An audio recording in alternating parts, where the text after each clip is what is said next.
keluarga besar para pengurus Majelis Taklim Vision 99 yang semoga Allah senantiasa berikan kepada kalian keberkahan di dalam segala urusan, dan semoga senantiasa kalian diberikan keberkahan ketika kalian telah menjadi bagian dari keluarga-keluarga dakwah di antara ratusan dan ribuan keluarga dakwah yang lainnya. Tentunya kita memahami menjadi bagian dari keluarga dakwah tidak menjanjikan kepuasan, tetapi sesungguhnya pasti akan memberikan keberkahan bagi mereka yang senantiasa bersabar pada kehidupan mereka ketika mereka telah memiliki komitmen untuk berada di atas ilmu, untuk berada di atas jalan dakwah dan taklim. Semoga kalian dan seluruh para santri dan para santriwati, semoga kita senantiasa diberikan kemudahan dalam setiap urusan kita bersama dengan keluarga-keluarga yang telah bertemu dengan kita, walaupun tanpa terikat dengan ikatan nasab, tidak bertemu dalam ikatan darah, tetapi kita bertemu di dalam ikatan ilmu dan ikatan dakwah kepada Allah Subhanahu wa taala. Alhamdulillah, tentunya senang sekali kita bersyukur kepada Allah bahwasanya pada kesempatan hari ini kita berjumpa, hari ini kita bertemu, dan kita dipertemukan kembali oleh Allah di dalam sebuah taman ilmu yang mana pesona dan efek dari taman ilmu jauh lebih besar daripada apapun yang kita dapatkan di taman bunga ataupun taman hiburan. Ini merupakan sebuah kenikmatan yang besar di dalam kenikmatan ilmu, karena mereka yang mendapatkan kenikmatan ilmu pada dasarnya sifatnya adalah limited edition. Mereka adalah orang yang terbatas di antara hamba yang Allah pilih, sampai Allah pilihkan hamba itu di dalam kebaikan ketika Allah fahamkan dia, Allah jadikan hatinya, Allah jadikan jiwanya mencintai ilmu. Nah, inilah yang menjadikan kita bersyukur. Allah memberikan hati kita, jiwa kita, kecondongan dan kecintaan kita kepada ilmu dari apa yang disampaikan oleh Allah dan disampaikan oleh Rasulullah SAW. Semoga kesyukuran kita kepada ilmu tidak menjadikan kita menjadi sombong dengan apa yang telah kita peroleh, dengan apa yang telah kita fahami. Semoga dengan kesyukuran kita kepada ilmu menjadikan diri kita tidak jumawa untuk merendahkan siapapun yang mungkin frekuensi ilmunya tidak sama dengan kita, ataupun yang mungkin referensi-referensi yang dia tahu tidak sebanyak referensi yang kita ketahui.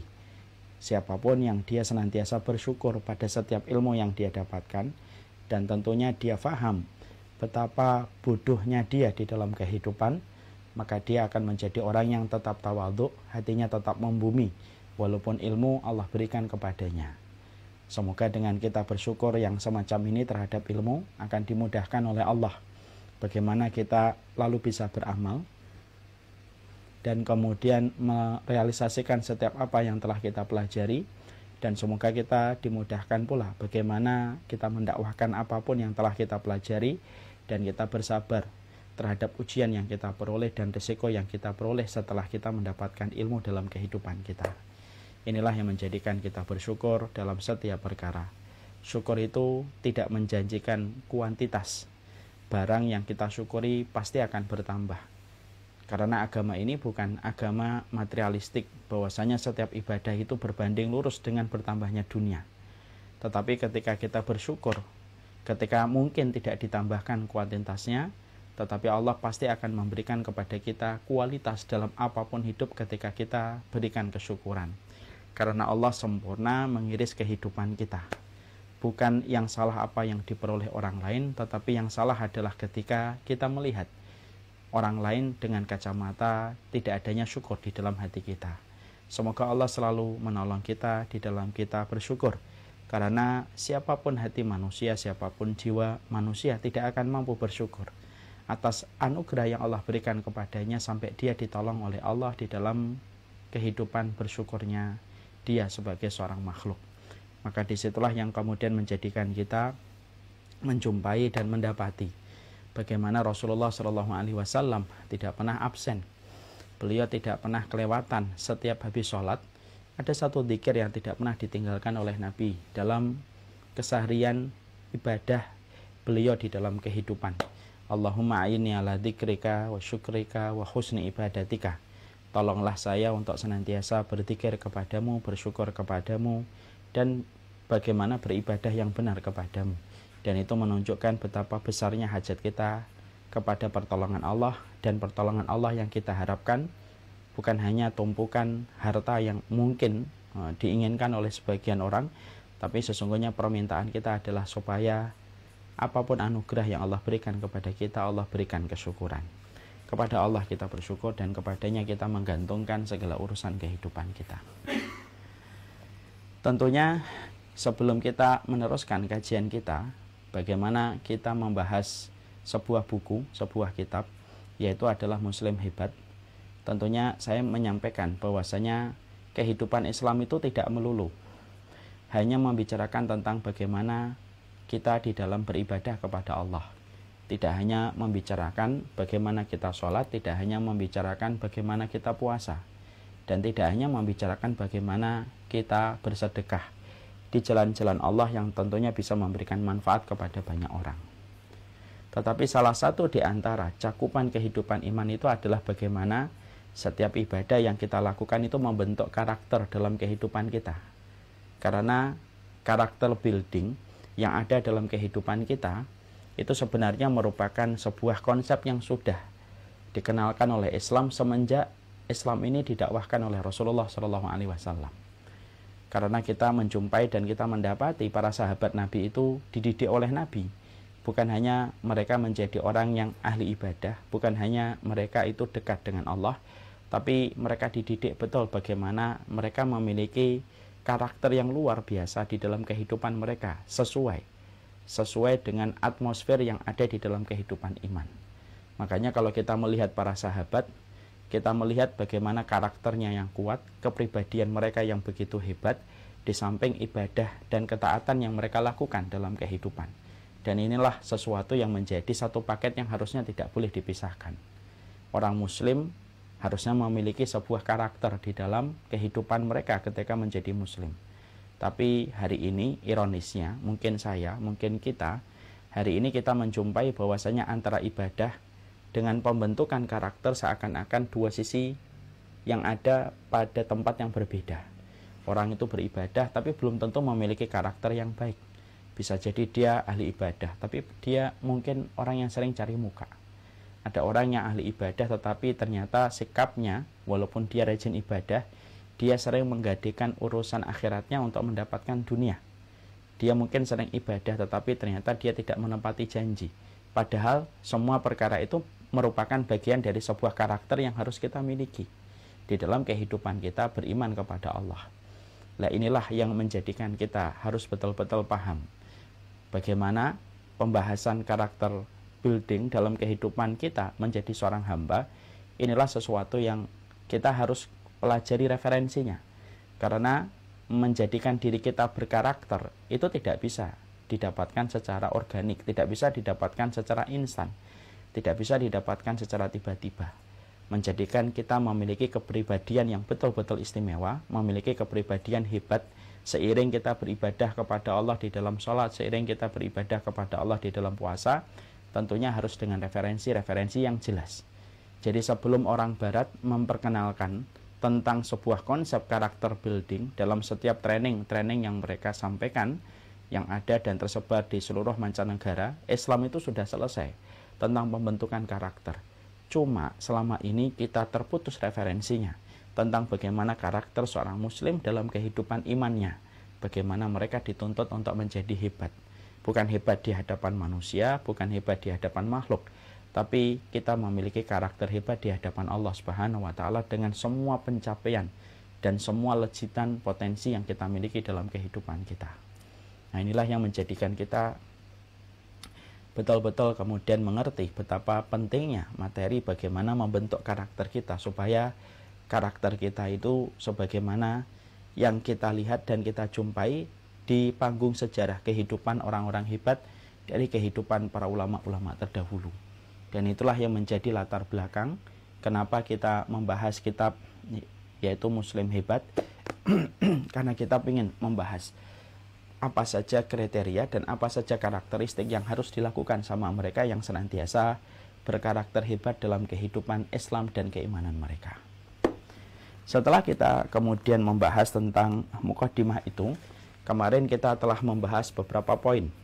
Orang yang berkarakter hebat itu adalah yang pertama, yang mereka senantiasa meniatkan apapun pencapaian yang mereka lakukan di dalam kehidupan, mereka niatkan karena Allah.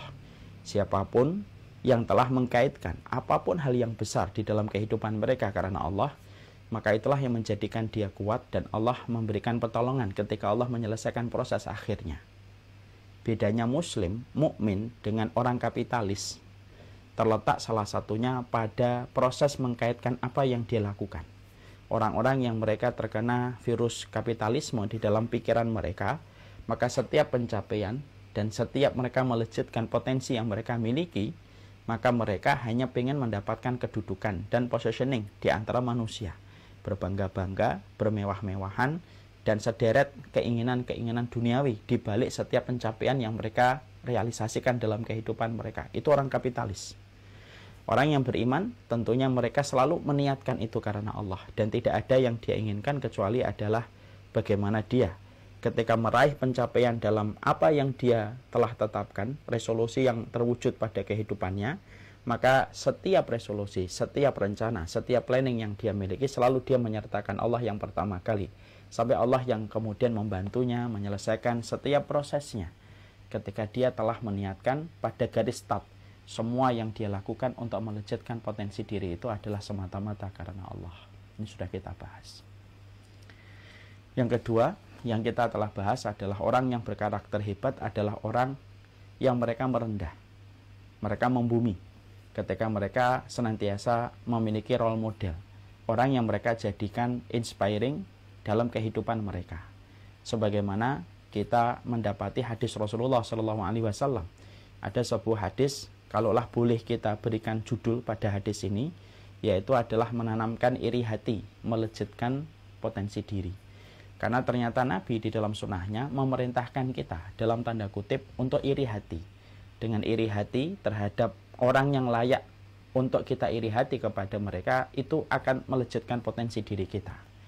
Siapa itu orang yang menjadi layak kita jadikan inspirasi dalam kehidupan kita? Rasulullah mengatakan, la hasada illa fisnataini. Kalian tidak boleh hasad kecuali kepada dua orang. Yang pertama, orang yang diberikan ilmu, menyampaikan ilmu, memahamkan ilmu, lalu dia beramal dengan ilmu yang dia pelajari dan dia sampaikan. Maka kita harus menjadikan mereka role model. Inilah orang yang akan membawa kebaikan besar dalam Islam. Kalau kita menjumpainya dalam taman kehidupan kita, maka jadikanlah mereka itu role model.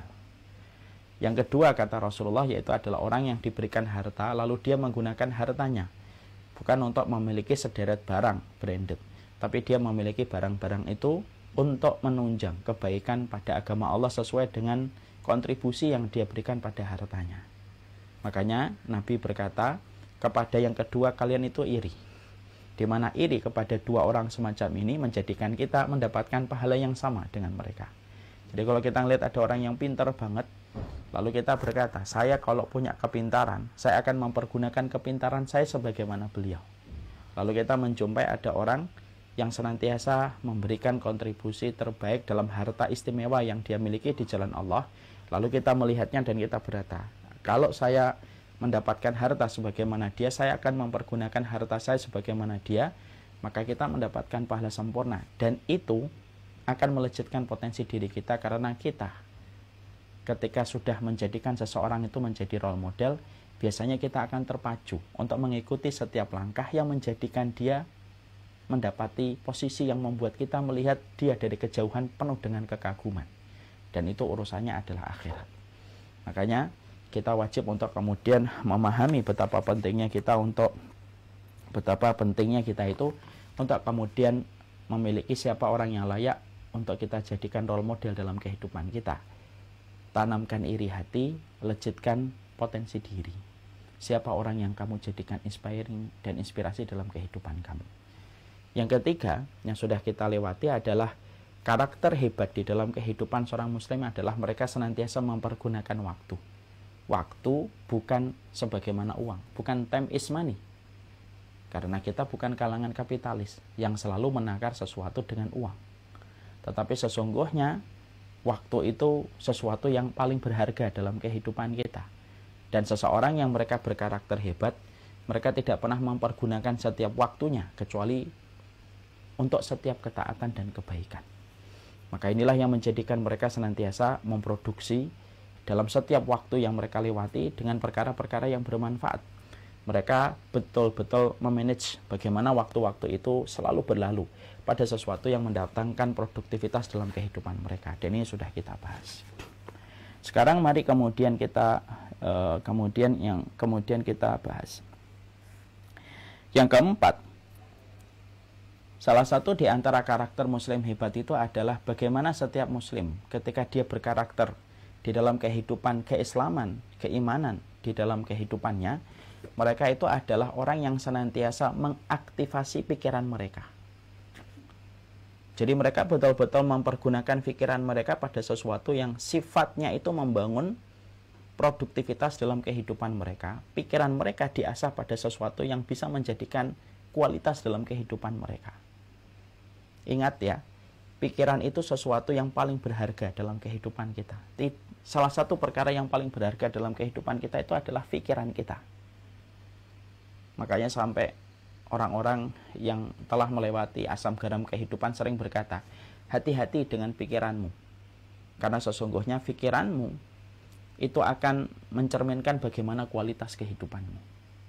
Makanya disinilah kita mendapati di dalam karakter keislaman, di dalam karakter hebatnya seseorang di dalam kehidupan itu, dia mengaktifasi pikirannya. Dan dia mempergunakan pikirannya itu betul-betul di dalam sesuatu yang betul-betul produktif. Dan dia pelit terhadap pikirannya. Ketika dia betul-betul pelit, dia tidak menggunakan pikiran itu kecuali pada perkara yang dia pastikan pada perkara itu ada kebaikan. Jadi dia tidak jadikan pikiran itu menjadi sesuatu yang sifatnya murahan, apalagi menjadi tong sampah.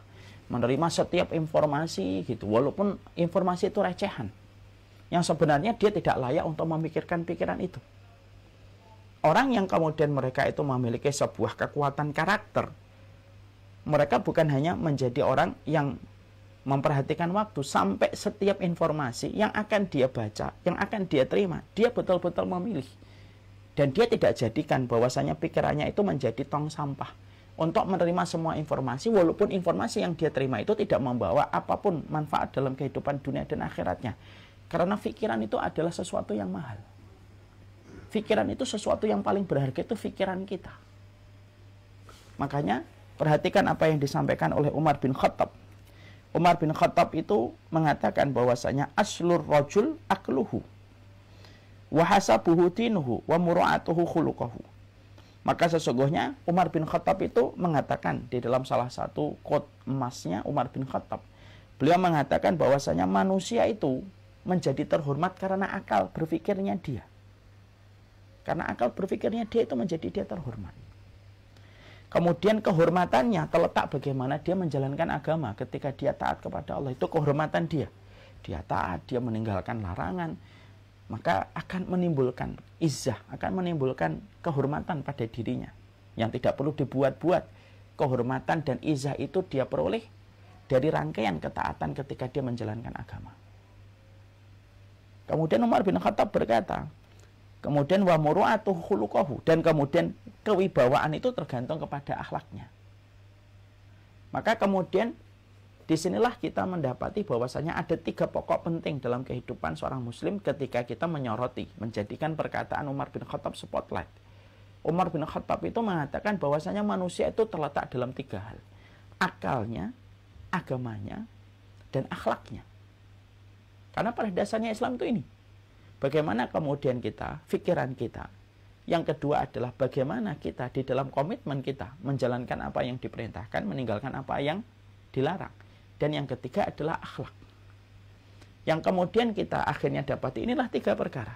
Bagaimana komitmen kamu terhadap agamamu, bagaimana kamu berupaya di dalam akhlak kamu, dan bagaimana kita menjaga sesuatu yang menjadi asal muasal kehidupan manusia dengan kehormatannya itu adalah terletak pada akalnya, pada pikirannya.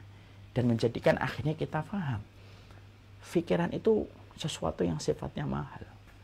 Makanya kemudian di dalam karakter orang yang betul-betul hebat itu apa? Mereka membangun aktivasi pikiran mereka betul. Dan mereka menempatkan posisi pikiran mereka itu menjadi sesuatu yang tidak sembarangan ketika mereka memberikan treatment dan maintenance kepada akal berpikir mereka. Makanya Masya Allah ya, kalau kemudian kita bedah lagi, apa yang kemudian kita ambilkan contoh dari para ulama itu? Para ulama itu, mereka itu memberikan treatment kepada pikiran mereka itu dengan luar biasa. Kalau saya membaca dalam beberapa referensi, yang pertama, para ulama itu adalah orang yang paling selektif untuk memilih informasi. Mana yang perlu untuk diketahui, mana yang perlu untuk diselami, dan mana yang tidak perlu diketahui dan tidak perlu untuk dimengerti. Ya, karena tidak setiap informasi itu perlu kita ketahui. Sebagaimana kata Imam Qurtubi itu memiliki sebuah quote yang bagus, ilmuhu la yanfa wa jahluhu la yadur. Bahkan dalam ilmu saja ada yang kategorinya itu kamu mengetahui tidak terlalu bermanfaat, kamu tidak ngerti juga tidak membahayakan kamu. Jadi orang ketika mereka berkarakter hebat itu tidak menjadikan mereka itu akhirnya apa? Menganggap semua informasi harus dia ketahui, dan ketika dia tidak tahu dia merasa bahwasanya itu membahayakan dirinya. Enggak. Tidak setiap apa yang berseliweran di sekitar kita. Terlebih lagi ketika kita hari ini mendapatkan informasi yang begitu cepat, sifatnya real time gitu ya. Tidak semua informasi itu perlu kita ketahui, dan tidak setiap isu harus kita mengerti. Tidak setiap yang trending kita harus paham, dan tidak setiap yang viral itu kemudian kita harus paham, kita harus mengerti. Kenapa? Karena sesungguhnya orang harus berupaya bagaimana dalam kehidupan mereka itu mereka betul-betul menjaga betul pikiran mereka, sehingga ketika dia disodori dengan berbagai macam hal, selalu kemudian dia memiliki saringan. Sebagaimana saringan air, yang akan dia pilih adalah informasi yang betul-betul bermanfaat untuk kehidupan perjalanan dia nanti ketika mati, dan untuk kebaikan dunianya, untuk setidaknya menjaga bagaimana urusan dunianya itu tidak berantakan. Hanya pada itu saja. Selebihnya kemudian dia tidak perlu untuk mengetahui semua perkara. Ya, tidak setiap hal itu kita mengetahui semua perkara. Karena apa? Hati-hati terhadap fitnahnya akal dan pikiran. Karena kalau kemudian kita sudah menyerap setiap informasi, yang terjadi apa? Kita menjadikan akal kita itu kayak tong sampah. Nerima semuanya kita terima. Bahkan hari ini kita hidup pada satu kondisi, sosial media, kita ini dipaksa untuk terus menerima berita, dan bagaimana berita itu kemudian diwartakan kepada kita itu dalam hitungan menit. Kita baru saja ini, kemudian ini lagi. Baru saja ini lagi. Bahkan sosial media dengan aplikasi-aplikasi yang canggih yang sekarang ada di handphone kita, itu sudah membuat coding dan membuat satu bahasa. Setiap kita ngeklik satu, maka akan dibuat mutual yang sama, supaya kemudian kita tidak ada habisnya untuk kemudian melihat itu. Dan itulah salah satu di antara hilangnya kehebatan dan keistimewaan seorang muslim ketika pikiran mereka sudah sibuk dalam perkara-perkara yang sifatnya tidak memberikan manfaat. Kita tentunya harus pahamnya. Di salah satu yang kemudian kita dapati ya, di dalam salah satu perkataan, ikhtiyaru rajul dalilu unwanu aklihi. Ikhtiyaru rajul dalilu ma'ani, itu artinya apa sih? Pilihan kamu terhadap apapun, pilihan kamu terhadap informasi yang kamu masukkan ke kepalamu, pilihan bajumu, pilihan apapun itu menunjukkan kualitas akalmu. Itu kata-kata hikmah. Berarti kemudian kalaulah kita memilih menunjukkan kualitas akal, berarti apa yang kita baca lalu masuk ke pikiran kita itu menggambarkan kualitas kita. Ya kan, sampai ada orang berkata, orang biasa memikirkan orang. Ya kan? Orang kemudian ini memikirkan kejadian gitu. Dan Umar bin Khattab sudah menyampaikan kepada kita, aslur rajul akluhu. Asal muasal kehidupan manusia itu terletak pada akalnya ketika dia berpikir. Ya, makanya hari ini kita tidak boleh bagaimana kita dikendalikan oleh media sosial, tapi harusnya media sosial itu di bawah kendali kita. Kita layak untuk kemudian memilih, kita layak kemudian tidak memilih, lalu kemudian kita layak untuk kemudian mengambil, kita layak tidak mengambil.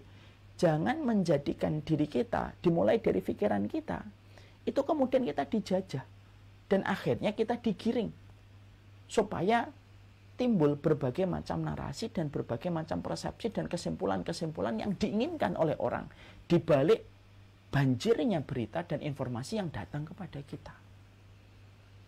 Ya, kan gitu ya. Makanya Masya Allah, tidak setiap informasi itu penting untuk kita ketahui.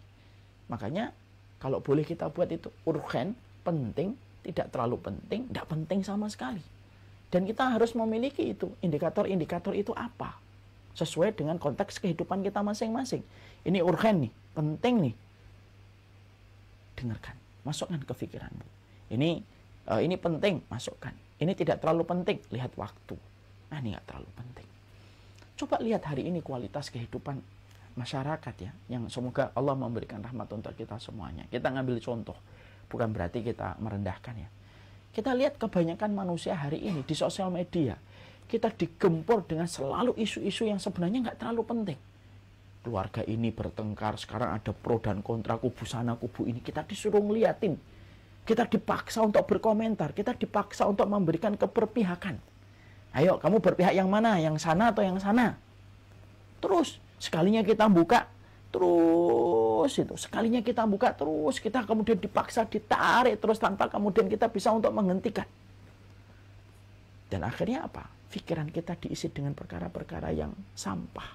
Sampai akhirnya perkara besar menjadi tidak hadir di pikiran kita. Karena di pikiran kita sudah terlalu penuh dengan sampah yang harusnya tidak menjadi perhatian dan prioritas kita.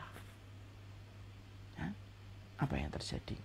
Kualitas kehidupan yang dinisbatkan kepada akal, sebagaimana perkataan Umar bin Khattab, menjadi hilang. Makanya para ulama dulu itu sampai mereka memiliki sebuah karakter yang luar biasa kalau memilih sesuatu pikiran itu. Makanya kita dapati ada seorang ulama ketika diajak nonton atraksi gajah. Ini sudah luar biasa. Maka dia berkata, kalau saya lihat atraksi gajah, maka saya akan kelewatan dengan banyak ilmu manfaat yang bisa membawa kebaikan saya. Dia jaga pikirannya. Masya Allah. Dan itu merupakan sesuatu yang berharga. Akal itu sesuatu yang berharga. Ya, makanya kemudian kita di dalam pembahasan ini dikatakan aktivasi potensi pikiran kita itu merupakan salah satu perkara yang menuju kepada kesuksesan diri kita ketika kita mengaktifasi pikiran ini di dalam sesuatu yang bermanfaat. Ingat ya, tidak semua informasi itu perlu kita ketahui. Jangan malu bahwasanya kita tidak mengetahui satu hal yang lagi viral. Tidak apa-apa, tidak masalah. Ada kejadian-kejadian kayak gini, saya tidak ngerti. Tidak apa-apa. Kalau kemudian dikatakan ketinggalan berita, tidak setiap berita saya harus tahu.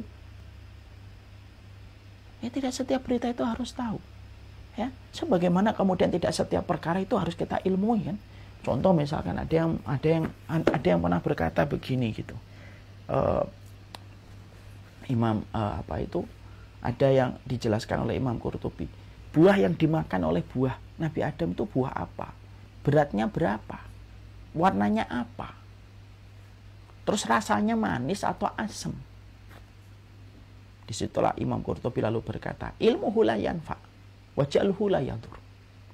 Kamu mengetahui buah yang digigit Nabi Adam, buahnya itu beratnya berapa, warnanya apa, rasanya apa.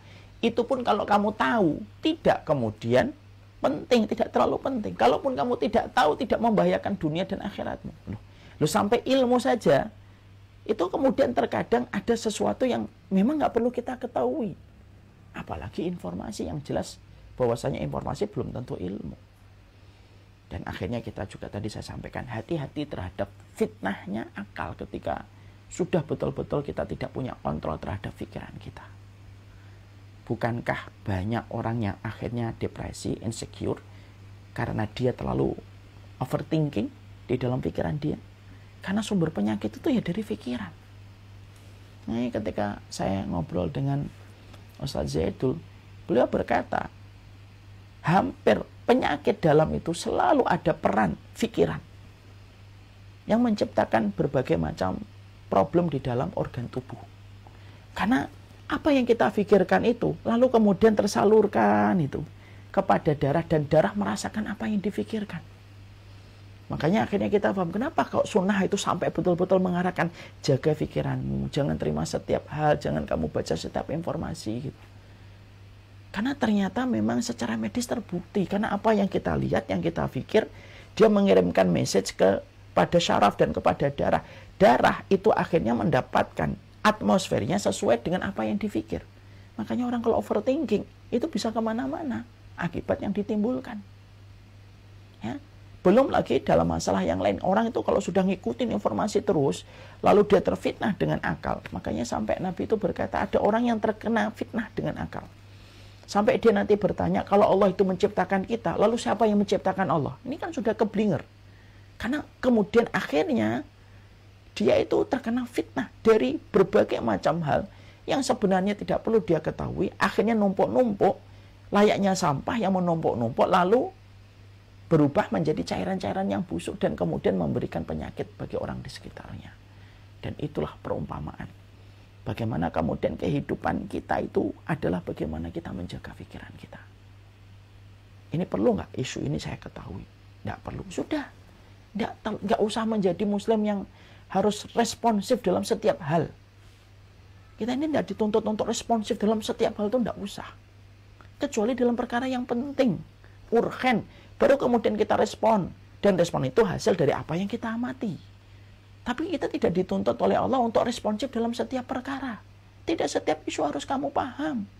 Tidak setiap apa yang sedang viral kamu harus mengerti. Dan itulah kenapa. Itulah yang kemudian, itulah yang menjadikan kita akhirnya paham. Di balik pikiran kita, di situ ada penumpang gelapnya. Kalau kita sudah tidak punya seleksi, maka sesungguhnya di situ ada penumpang gelapnya. Penumpang gelapnya itu adalah setan. Makanya setan itu mengalir di dalam darah karena dia bermain-main dengan pikiran kita. Makanya dikatakan alladzi waswisu fi sudurin nas. Dia mengalir itu kemudian di aliran darah tersebut dan memberikan pikiran-pikiran negatif dalam apa yang dia pikirkan itu. Makanya mari kita lihat ya, mari kita sejenak menjumpai sebuah kisah nyata. Nabi pada saat itu sedang i'tikaf, didatangi oleh salah satu istrinya beliau, Sofiyah. Lalu Sofiyah menjenguk Nabi ketika i'tikaf. Sudah selesai hajatnya beliau dengan Nabi, maka Nabi mengantarkan keluar. Ada dua orang sahabat yang jalan, lalu menjumpai Nabi bersama dengan istrinya. Mereka mempercepat jalannya. Lalu kemudian Nabi memanggil dua orang yang berjalan agak cepat karena mereka ingin memberikan privasi kepada Rasulullah yang bersama dengan istrinya. Nabi malah justru mengatakan, ala rislukuma, tahan sebentar perjalanan kalian itu. Lalu Nabi mengatakan, innaha Sofiyah binti Huyayyin. Ini Sofiyah binti Huyayyin loh. Kemudian sahabat dua orang itu berkata, ya Rasulullah, kami tidak menduga apapun ya Rasulullah, kecuali kami tahu itu adalah Sofiyah.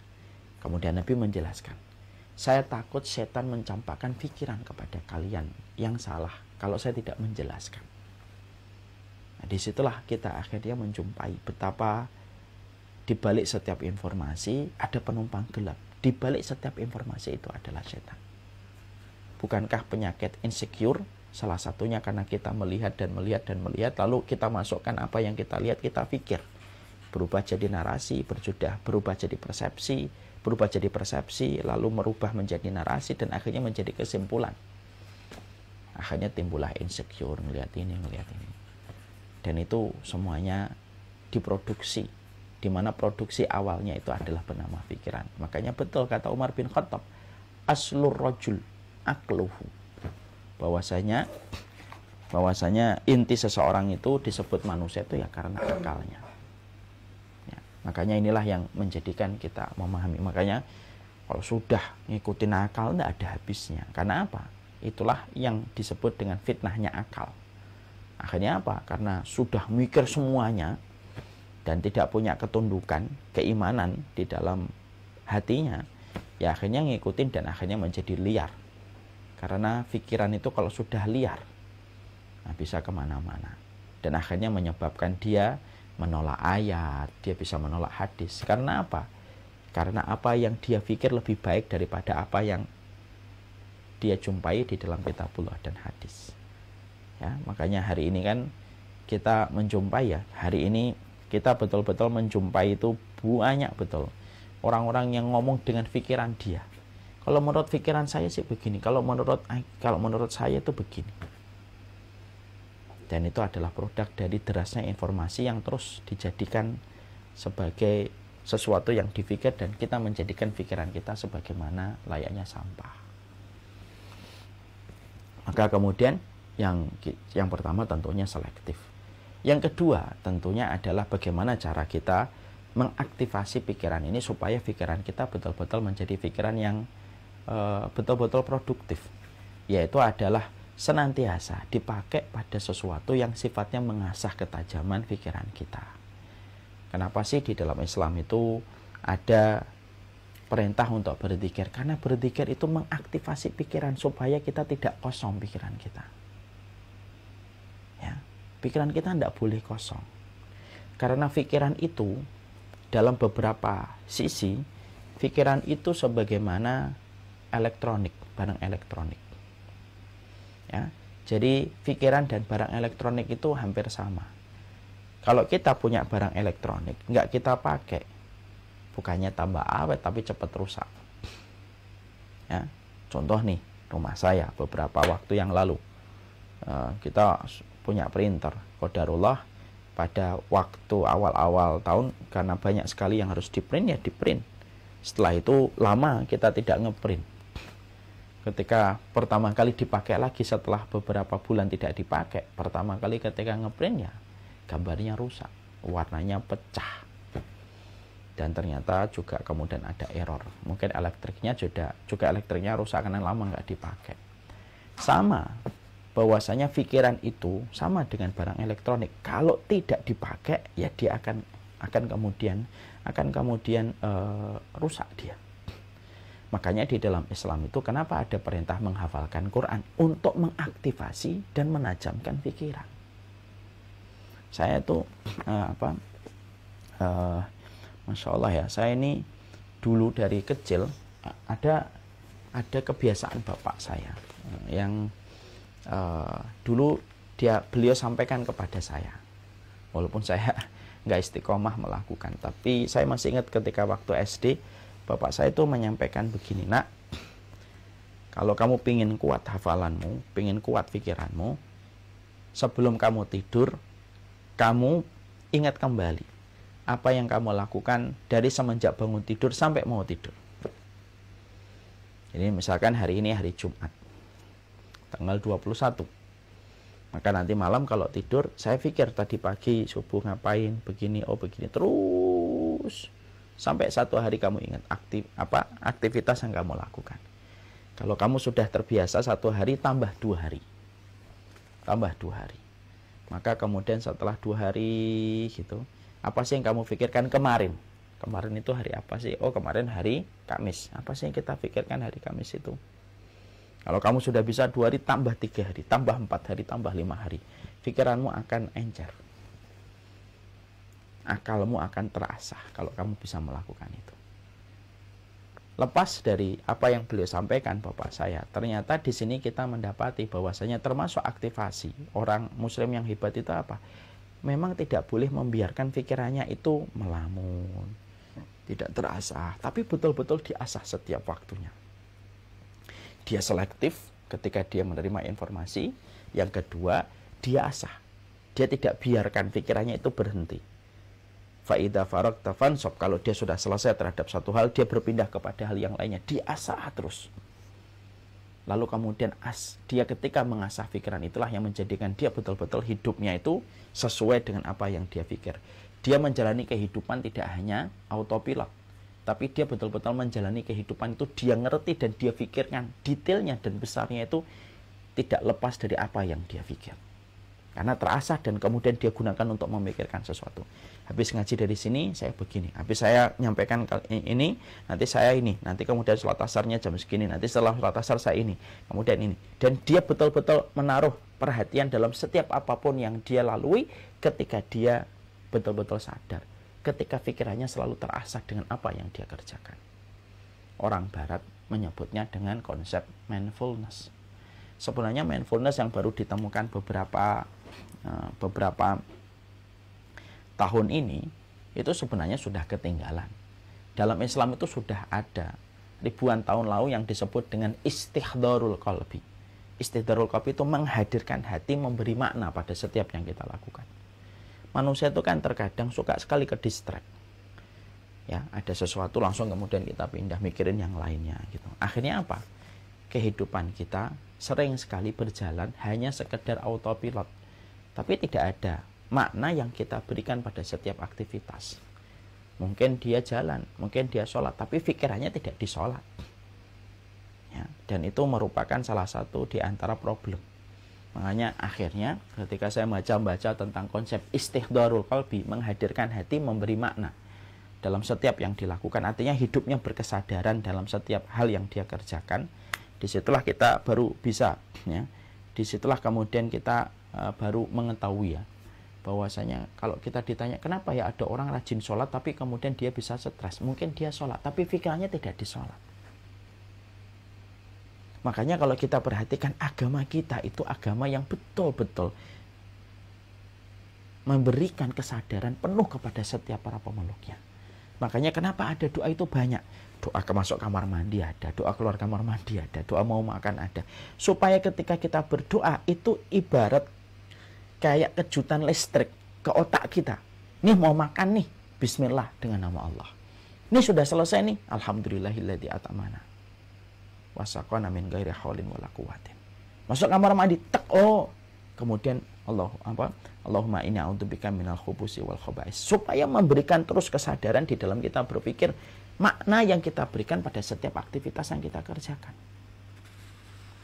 Makanya kemudian Islam itu betul-betul memberi makna pada perkara itu. Maaf ya, sampai urusan suami akan mencampuri istrinya, itu pun ada doa supaya dia sadar ketika dia akan mencampuri istrinya atau ketika dia akan dicampuri suaminya, dia pun masih betul-betul berpikir bahwasanya dia berikan makna dengan doa yang dia panjatkan, ya Allah jauhkanlah kami dan jauhkanlah setan dari apa yang kami perbuat.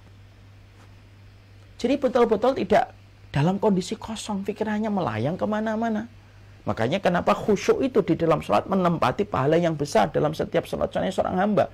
Kenapa sama-sama sholat itu bisa berbeda-beda, variatif itu pahalanya di sisi Allah. Ya karena pada dasarnya kita ini melakukan sholat, tetapi pikiran kita tidak berada pada tempat sholat. Ngaji, tapi pikiran kita tidak di tempat taklim. Di dalam kajian ilmu, walaupun kita di depan kamera, di depan screen yang kita sedang mendengarkan kajian, tapi pikiran kita entah kemana. Berjalan saja itu kajiannya sampai 1 jam di depan screen, di depan mata kita. Tapi kita ngajinya hanya sekadar autopilot, tetapi makna tidak ada. Makanya akhirnya apa? Pikirannya tumpul. Kenapa? Jarang dipakai. Sudah jarang menghafal. Tidak pernah menghafal, bukan jarang, sudah nggak pernah menghafal. Sudah kemudian tidak pernah berpikir, tidak pernah mentadaburi tentang semua kejadian, tentang hadis Nabi, tidak pernah difikirkan, direnungkan ini maksud hadis Nabi itu apa untuk kehidupan saya. Ditambah lagi melakukan ibadah dan aktivitas pun tanpa makna. Ketika apa yang dilakukan tetapi pikirannya terbang ke berbagai macam tempat, di mana pikiran itu tidak dipakai untuk mengikat makna pada apa yang dia kerjakan. Nah, kalau pikiran tidak nganggur, kalau pikiran kemudian nganggur, maka itulah yang menjadikan seseorang itu akan kehilangan kualitas dia. Akhirnya pikirannya tumpul, mudah diarahkan, kemudian mudah diombang-ambingkan, menjadi generasi bunglon, tidak ngerti. Suka kemudian mengatakan, saya nggak ngerti deh, nggak mau mikir, saya nggak mau mikir. Gimana kita nggak mau mikir gitu? Kalau kita tidak mikir, terus akal yang Allah berikan yang menjadi anugerah pada kehidupan kita, itu kemudian untuk apa kalau kemudian kita nggak mau mikir? Hanya kita menjadi produk-produk dan objek dari satu kepentingan. Udah, kita menjadi objek kepentingan dari berbagai macam hal. Objek kepentingan di sini, objek kepentingan di sana. Karena apa? Pikiran kita tidak ada. Sampai akhirnya tidak bisa menjalankan fungsinya untuk membuat narasi, persepsi yang benar. Supaya menimbulkan kesimpulan hidup yang benar dengan tindakan-tindakan nyata. Makanya kemudian yang kedua, mengaktifasi pikiran itu yang kedua itu apa? Jangan dibiarkan pikiran kecuali kita asah. Ya menghafal, kemudian melihat, membaca, lalu mengomentari sesuatu yang bermanfaat, memberikan analisa terhadap satu perkara yang penting yang harus kita berikan pikiran kita. Betul-betul melihat, kemudian menyadari. Jadi hidupnya itu betul-betul istihdharul qalbi. Hidupnya itu betul-betul mindfulness. Tidak hanya sekedar rutinitas, tidak hanya sekedar autopilot. Dia mengerjakan sesuatu tetapi kosong maknanya ketika pikiran tidak dia berikan pada makna dari apa yang dikerjakan. Memang pikiran itu Masya Allah ya. Memang pikiran itu hal yang luar biasa. Hal yang paling berharga dalam kehidupan itu ya pikiran itu. Karena yang tidak dimiliki oleh hewan, binatang itu ya pikiran. Yang tidak dimiliki oleh binatang itu ya pikiran. Jadi Masya Allah yang kedua adalah treatment terus. Bagaimana kemudian terasah pikirannya. Dan pikiran itu harus kita pahami terus, kemudian kita tanamkan kesadaran kepada diri kita bahwasanya pikiran kita ini kayaknya kayak barang elektronik untuk kita, kayak barang elektronik untuk kita. Kalau kita tidak paksa, dia akan lama-lama itu akan usang dan akhirnya tidak bisa dipakai. Persis kayak printer yang lama tidak dipakai, akhirnya kemudian menjadi rusak. Ya, elektriknya itu untuk membaca setiap kata yang harus dia print itu menjadi rusak. Sama dengan pikiran. Makanya orang-orang yang tidak suka Islam itu berkarakter hebat pada kehidupan Islam itu dibuat berbagai macam aplikasi, hiburan, game, dan seluruh perkara itu hanya untuk supaya kita itu tidak menggunakan akal kita, tetapi hanya menggunakan akal kita sebatas untuk entertain dan untuk hiburan. Akhirnya kemudian pikiran itu menjadi lusuh dan akhirnya berkarat pikiran itu. Dan terjadilah apa yang terjadi. Alah, saya nggak mau pusing. Udahlah, saya nggak usah. Udah gini aja lah. Nggak usah macam-macam hidup saya ini. Udahlah, nggak usah tinggi-tinggi. Udahlah gini aja, sudah alhamdulillah banget. Dan akhirnya pikiran itu tidak lagi memproduksi kualitas pada kehidupannya. Makanya kemudian akhirnya kita jumpai kan. Salah satunya adalah ulama dari madhabnya Imam Hambali, itu disampaikan oleh Ibnu Uqail Al-Hambali, tidak halal bagiku untuk menyanyiakan sesaat dari umurku. Sehingga apabila lisan dan mataku telah lelah membaca dan berdiskusi, aku menggunakan pikiranku untuk berpikir walaupun aku berbaring di atas tempat tidur. Ketika bangkit terlintas sesuatu maka aku tulis. Makanya kemudian pikiran dan tulisan itu selalu bergandengan terus. Berpikir, nulis. Dan orang-orang yang semacam itulah yang akhirnya menjumpai berbagai macam kualitas dalam kehidupan mereka. Lah inilah yang menjadikan kita. Jadi kita ini Masya Allah ya, ternyata para salaf, para ulama terdahulu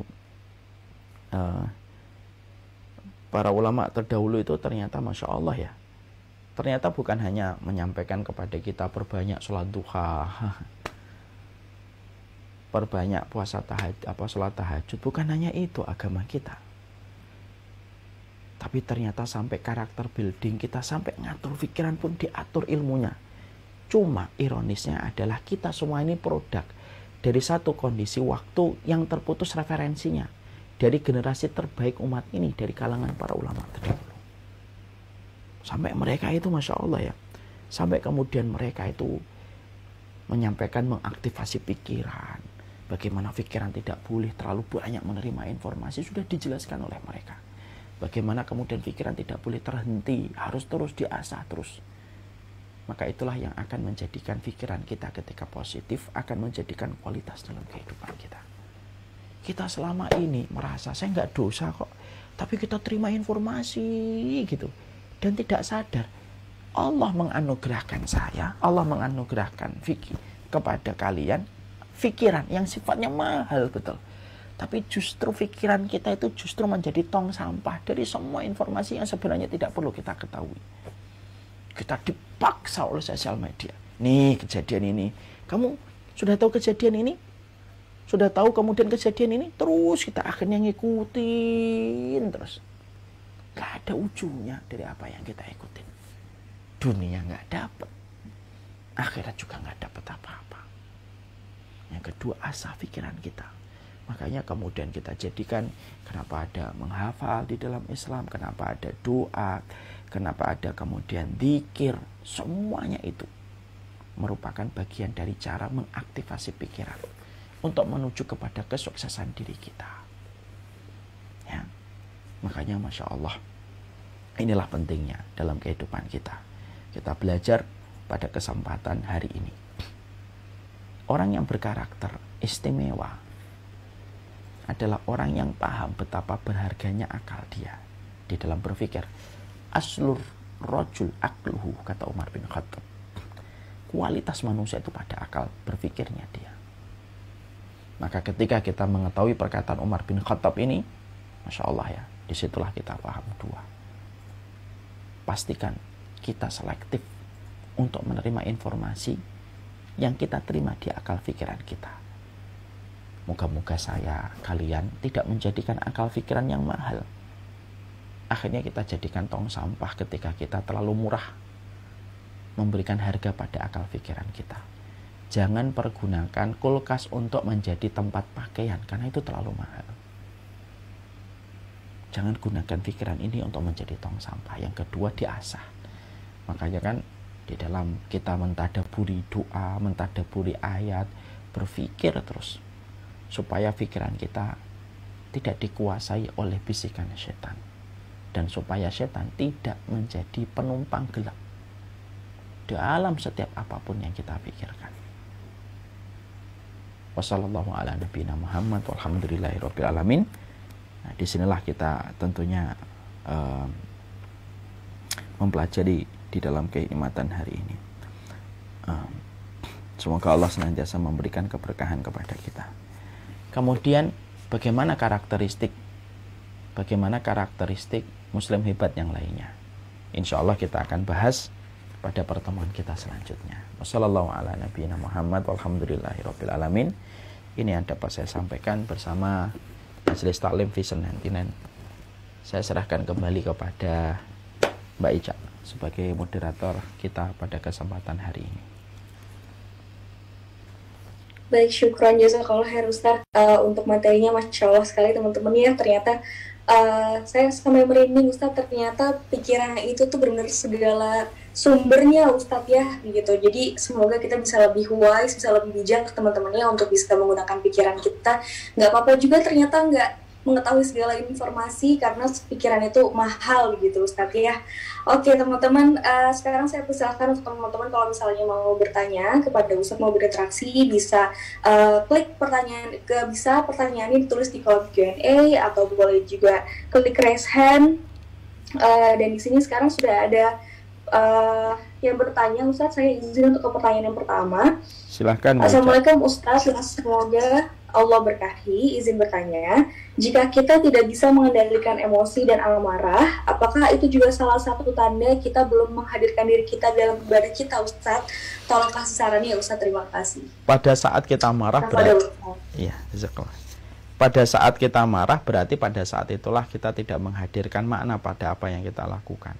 Sebenarnya kan gitu. Ini berlaku untuk semuanya, termasuk saya ya, yang kadang-kadang juga masih suka marah kadang-kadang kalau ngelihat anak tidak sesuai dengan perintah kita gitu ya. Nah, inilah yang menjadikan kita akhirnya memberi makna kembali kan, memberi makna pada apa yang kita lakukan dalam kehidupan. Kita ini sering sekali merenungkan tentang bagaimana kerusakan yang ditimbulkan dari kemarahan. Tapi memang begitulah fitrah. Kadang-kadang kita ini dikuasai kemarahan sesaat yang meluap. Lalu merasa dengan meluapkan kemarahan itu akan selesai. Padahal meluapkan kemarahan itu hanya meninggalkan luka yang sulit untuk dihilangkan, sebagaimana kita memberi dinding dengan paku. Walaupun sudah kita cabut pakunya, tetapi dindingnya tetap menyimpan bekas yang tidak bisa hilang dengan mudah. Makanya Masya Allah, makanya kita minta kepada Allah itu doa ya. Allahumma inni as'aluka kalimatal haq fil ghadabi waridho. Ya Allah, aku meminta kalimat yang hak, baik atau itu marah ataupun ketika marah ataupun ketika ridho. Karena seringnya yang menjadi sebuah kerusakan, berapa banyak kemarahan itu akhirnya mendatangkan kemurkaan Allah dan mendatangkan keburukan baginya, bagi keluarganya di masa mendatang. Akibat kemarahan yang pernah dia keluarkan tanpa dia menyadari. perkataan di dalam kemarahan itu ternyata berakibat cash pada apa yang dia jumpai dan dia peroleh. Naudzubillahi min dzalik. Wallahu a'lam bishawab.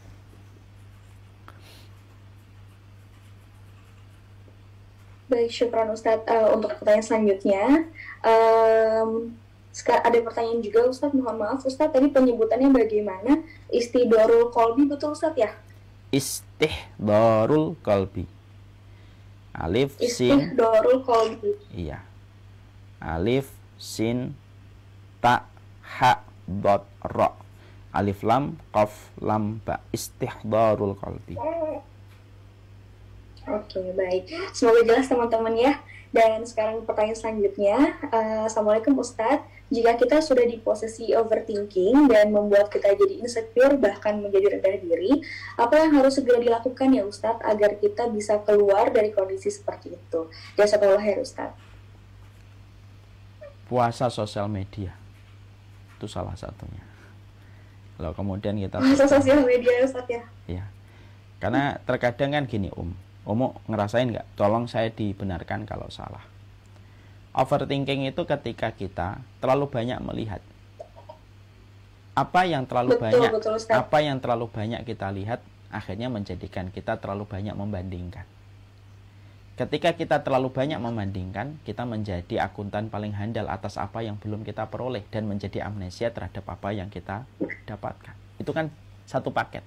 Saya ulang lagi ya.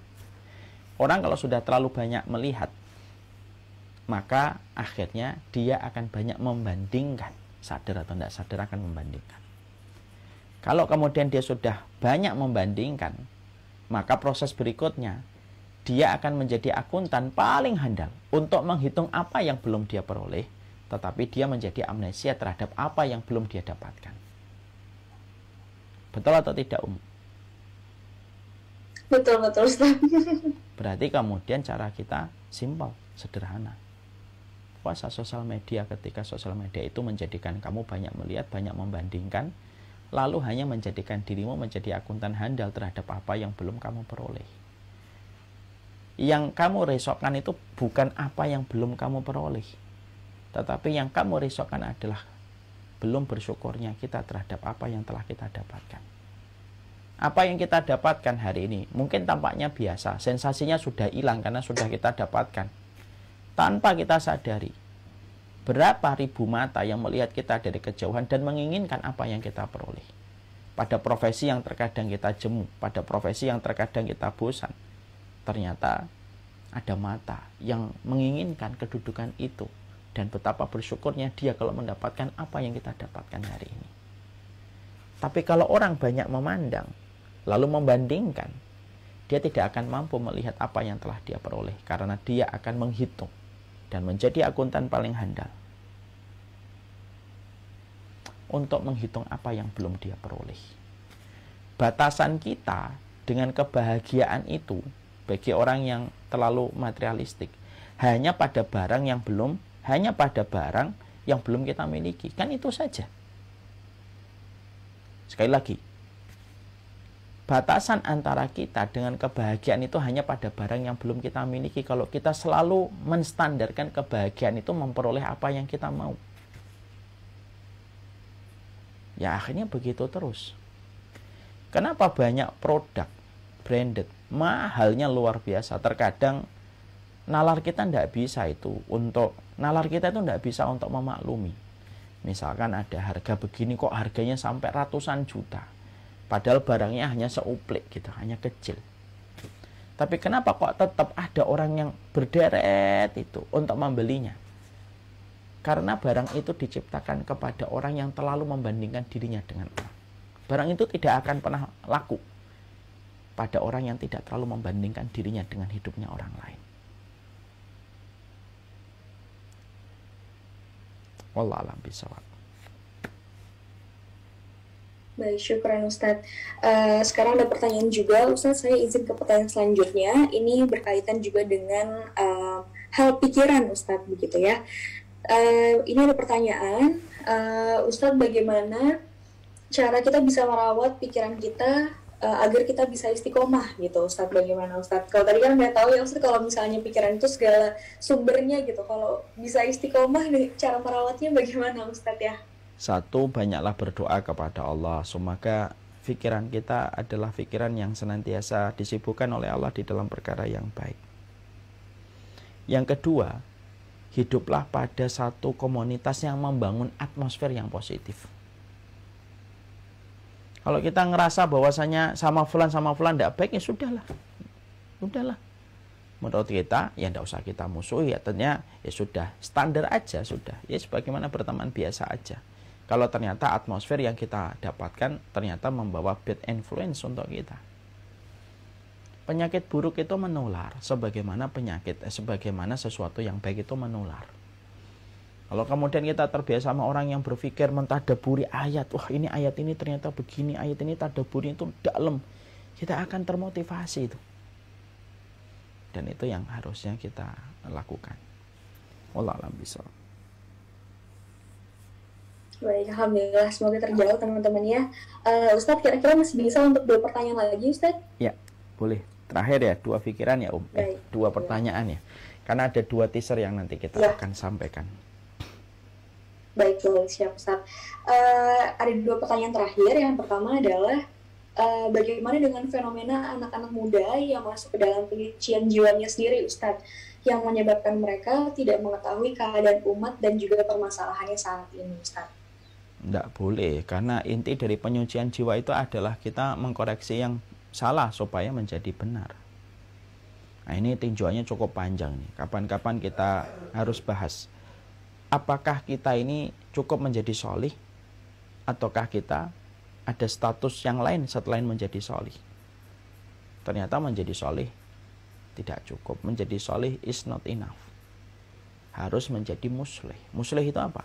Dia memperbaiki diri, dia menyucikan jiwanya, tetapi dia berusaha untuk memperbaiki keadaan sesuai dengan apa yang dia mampu. Ya. Menghadapi corona itu harus dihadapi bersama ketika masing-masing bahu-membahu menghadapi corona. Kalau menghadapi corona aja saling membahu, dan penyakit ini, pandemi ini akan berlarut-larut kalau kita tidak saling bahu-membahu untuk menahannya dan menanganinya. Itu baru corona, pandemi, apalagi di dalam perkara-perkara kemaksiatan dan dosa. Wallahu a'lam bishawab. Baik, syukran Ustadz. Untuk pertanyaan terakhir ini Ustadz, pertanyaannya ini intinya adalah beliau mendapatkan tekanan Ustadz dari keluarga begitu ya, untuk cepat-cepat mendapatkan pekerjaan yang nantinya bisa punya segala hal tentang dunia begitu. Dan tekanan ini datangnya dari keluarga, dari saudara begitu. Mungkin kalau misalnya ini datangnya dari tetangga mungkin nggak begitu mengacaukan pikirannya begitu ya, tapi karena ini datangnya dari orang-orang terdekatnya sehingga beliau merasa tertekan gitu Ustadz. Bagaimana caranya bisa menyikapi keadaan ini Ustadz ya, karena ya, hal ini datangnya dari circle orang-orang terdekat begitu Ustadz. Ubah frekuensi kita kalau mendengar suara lalu menjadi sesuatu yang baik untuk kita. Umu Ica pernah nggak dapetin sebuah kisah tapi layak dijadikan sebuah perenungan dan refleksi. Ada 2 tikus yang masuk ke dalam lubang. Ada 2 tikus yang masuk ke dalam lubang. Maka kemudian tikus yang satunya, ketika 2 tikus ini masuk dalam lubang, ada tikus-tikus yang lainnya yang kemudian melihat mereka di atas. Kemudian mengeluarkan suara-suara khas tikus. Yang sebenarnya mereka sedang menyoraki 2 temannya yang jatuh ke dalam lubang itu. Maka ada 1 tikus di antara 2 tikus itu yang terus melompat. Setiap ada ini dia melihat bagaimana suara itu kemudian ada, dia semakin melompat. Adapun tikus yang satu, dia berdiam diri. Dia kemudian diam, nggak melakukan aktivitas apapun. Sampai akhirnya tikus yang berpuluh-puluh kali melompat akhirnya bisa keluar dari lubang itu. Yang unik dalam ilustrasi kisah ini itu apa? Ternyata tikus yang melompat itu adalah tikus yang tuli. Dan dia melihat teman-temannya di atas seakan-akan mengeluarkan suara itu, seakan-akan dia itu menerjemahkan dia sedang dikasih motivasi, ayo lompat, karena dia menerjemahkan itu, ini motivasi bagi dia melompat, makanya dia terus kemudian, maka dia terus untuk kemudian lompat dan lompat.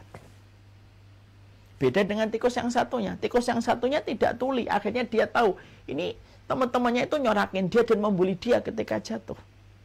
Ternyata yang jatuh adalah tikus ternyata yang berhasil selamat itu tikus yang justru menangkap message bahwasanya itu adalah memberikan suara untuk dia, memberikan motivasi untuk dia. Ilustrasi ini bagus banget. Ilustrasi ini memberikan kepada kita, kalau ada keluarga dan yang lainnya, memberikan ini, kamu ini kapan kerjanya, sudahlah. Kita anggap aja itu merupakan sebuah kalimat motivasi untuk kita. Dan kita yang nanti ngatur kalau kita bekerja itu nanti kita pakai untuk apa, kan kita yang paham. Mereka memberikan referensi, nanti kalau kamu kerja begini, tidak apa-apa. Yang terpenting saya sudah dikasih sebuah motivasi untuk kerja. Dimana kalau saya bekerja, saya niatkan untuk ibadah. Karena bekerja kan ibadah, supaya kita tidak menjadi beban bagi orang lain. Dan anggap saja orang yang terus nge-push dia, mempressure dia untuk kerja itu, anggap saja itu merupakan bentuk perhatian mereka kepada kita.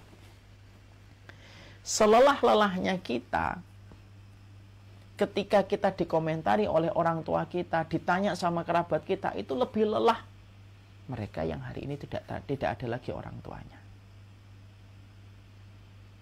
Nikmatin saja, itu menjadi kebaikan, dan translate saja kalimat-kalimat itu sesuai dengan frekuensi yang kita inginkan, yang terus memompa kita di dalam motivasi kebaikan.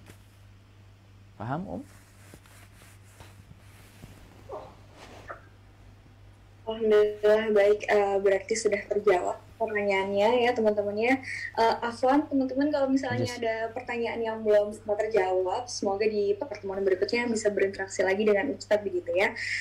Baik Ustadz, mungkin ada hal-hal yang ingin disampaikan sebelum kita tutup kajian di hari ini, dan saya juga persilakan juga untuk Ustadz untuk bisa memimpin doa sebagai penutup kajian kita di hari ini. Ustadz, tafadhol Ustadz. Ada 2 teaser yang kita pengen sharing. Jazakumullah khair. Teaser yang pertama, The Homeland of Shalihin, yang akan kita selenggarakan di bulan Juni. Setelah kemarin kita mengadakan Samila series yang keempat, The Day After You Day, sampai 8.500-an para pesertanya. Sekarang kita mengadakan The Homeland of Shalihin. Sudah 2 pekan lebih ya, kita buka pendaftaran. Hari ini sudah mencapai sekitar 2.200-an.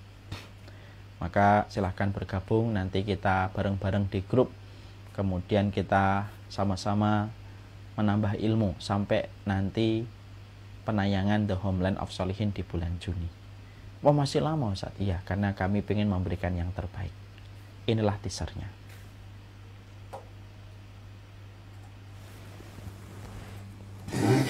Sekarang kita akan melihat apa yang kami ingin berikan yang terbaik pada Samila series yang kelima. Segera untuk bergabung dan merasakan yang akan kita lihat. Bismillah.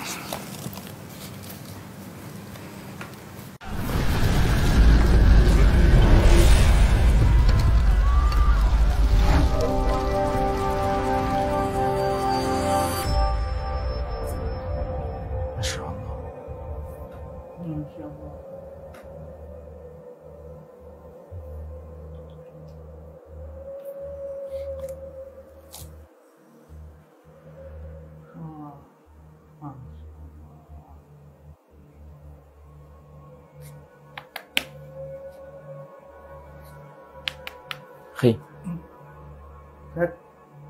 buka dulu. Kita di mana, Khi?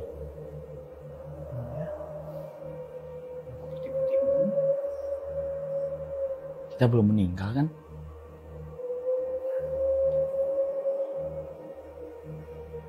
Rakila mana Rakila?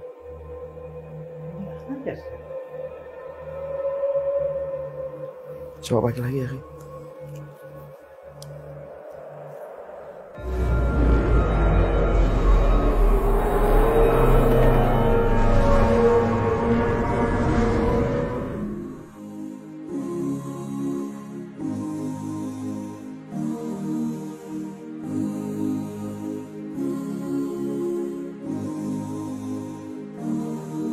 بين الرجا والخوف قلبي طائر،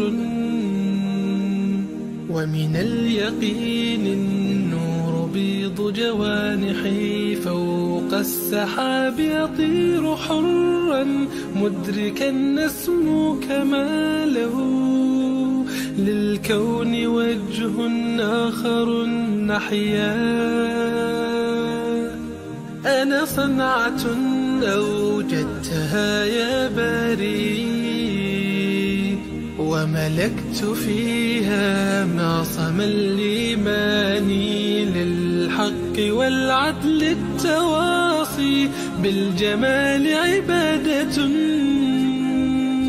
حسن التأمل بالإله وصال. كالجمال يرى ويطلب نبعه، كالقرب حين دعاء تداعب طفلها وتظنه أملا، كما حاجاتنا منا إليك نريد يا الله.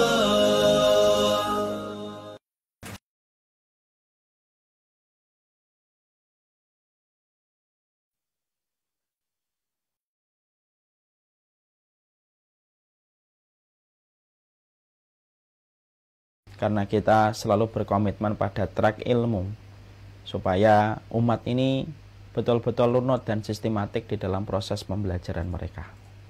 Semoga Vision 99 juga kemudian bisa share kepada halayak rame yang kita akan bahas tentang masalah surga.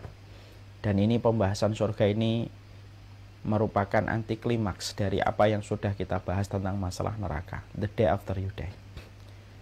Masya Allah, bukunya sedang saya tulis dan Masya Allah, ternyata rahmat Allah itu lebih besar daripada murkanya.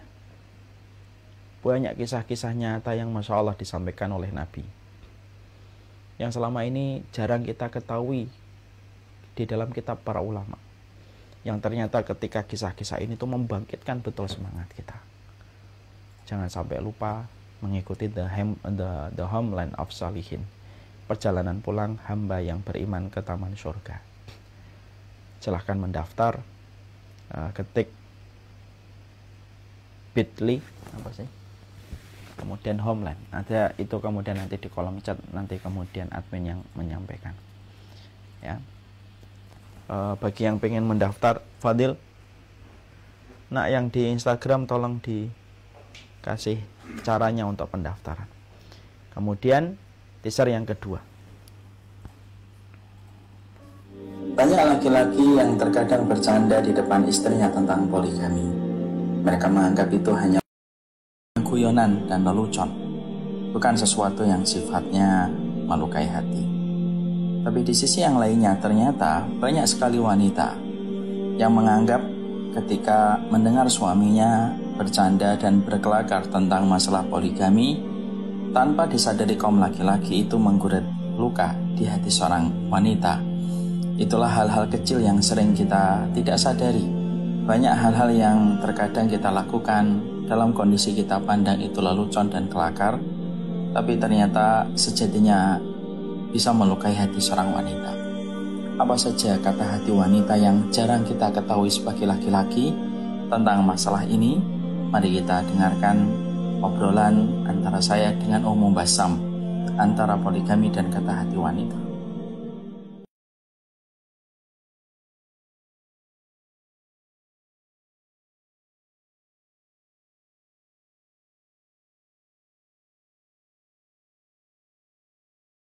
Supaya menjadi sumber referensi ilmu. Insya Allah di hari Ahad kita akan membahas poligami antara kata hati wanita dan syariat. Karena tentunya saya sendiri selama ini tidak terlalu tahu apa kata hati wanita tentang poligami. Makanya dalam special edition series ini kita akan mendengarkan apa sih kata hatinya Ummu Basam selama ini ketika melihat dan mendengar poligami dari pandangan-pandangan sebagai seorang wanita. Nah, tentunya mendengar suara hati wanita itu bisa menjadikan ma'ruf kita di dalam memandang syariat poligami. Sallallahu ala nabi. Nah, mungkin itu yang bisa kita sharing. Jazakumullah khair Vision 99. Semoga Allah senantiasa memberikan keberkahan, senantiasa memberikan kemudahan kita untuk mengikuti kebenaran. Semoga kita senantiasa diberikan kesehatan. Semoga orang tua kita mendapatkan syafaat dari kebaikan putra dan putrinya. Wassallallahu ala nabiyina Muhammad, subhanakallahumma wa bihamdika asyhadu an la ilaha illa anta astaghfiruka wa atubu ilaik. Ini Umu. Baik, syukran Ustadz, jazakallahu khair Ustadz untuk materi dan juga penjelasannya hari ini Ustadz ya, Masya Allah sekali untuk materi hari ini teman-teman. Dan terima kasih juga jazakallahu khair untuk teman-teman yang sudah bergabung untuk kajian di hari ini. Alhamdulillah kita juga sudah sampai di penghujung acara. Akhir kata saya Ica Hendarto pamit teman-teman ya. Saya mohon maaf jika ada kekurangan dan juga kesalahan dalam memandu acara hari ini. Wassalamualaikum warahmatullahi wabarakatuh. Waalaikumsalam warahmatullahi wabarakatuh. Jazakumullah khair kepada semua para santri dan para santriwati di live IG. Semoga Allah merahmati kita, memberkahi kita. Assalamualaikum warahmatullahi wabarakatuh.